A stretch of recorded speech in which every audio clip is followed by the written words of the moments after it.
Eesti Merekool on ainus merendusalast kutseõpet pakkuv kool Eestis. Pakume õpet nii Tallinnas kui Tartus.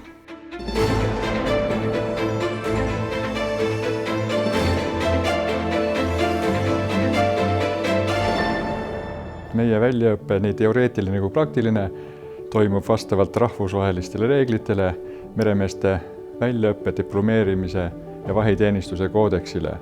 Ja 4 aastaga saavad nad vahitüürimehe või siis vahimehaaniku diplomi. Ja selle diplomiga saavad nad sõita kõikidel laevadel üle maailma, vaatamata laeva suurusele.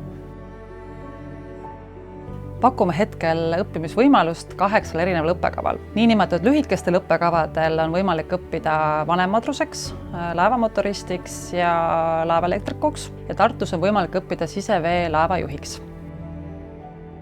Eesti Merekooli Tartu filiaalist on kujunud Eesti siseveelaevanduse õppekeskus.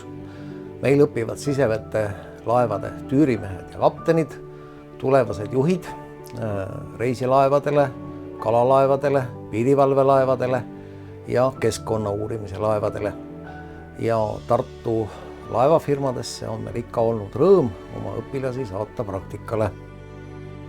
Merekoolis meeldib mulle väga. Siin on väga head õpetajad. Kõik õpetajad on sõitnud merel. Neil on palju elukogemust ja mulle meeldib, et nad saavad oma kogemusi meile edasi jagada. Samuti on meil olemas kutsekeskharidusõppekavad. Need on mõeldud siis põhikooli järgsetele õpilastele. Nendel on võimalus valida 2 õppekava vahel. On siis laevajuhtide õppekava ja laevamehaanikute õppekava.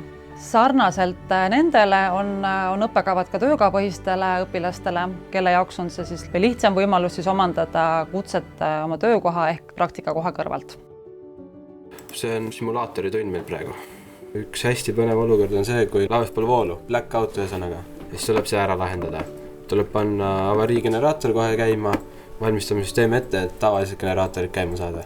Kooli ma tulin algselt selle järgi, et esiteks huvitab mehaanika ja mul ka vanem vend on selle kooli lõpetanud ja töötab mehaanikana. Ma siis ennast tulevikus näen ette kuskil suurel laeval töötamas, võimalik kaugele, võib-olla vanem mehaanik kunagi, eks elu näitab, kuidas läheb. Õppes oleme väga paindlikud, nii et oleme igati mõelnud siis selle peale, kuidas muuta õppe võimalikult õppijakeskseks. Koolimaja on suhteliselt väike, aga see on loonud võimaluse luua väga kodune ja sõbralik koolikeskkond. Meie kool võtab osa Erasmus+ projektidest ja kui kellelgi on soov minna õppima välismaale, siis seda on võimalik teha läbi selle projekti. Lugupeetud Eesti elanikud, kõikjal meri hinges ja laev südames on oodatud õppima Eesti Merekooli. Meri hoiab hoolsaid ja toidab tegusaid.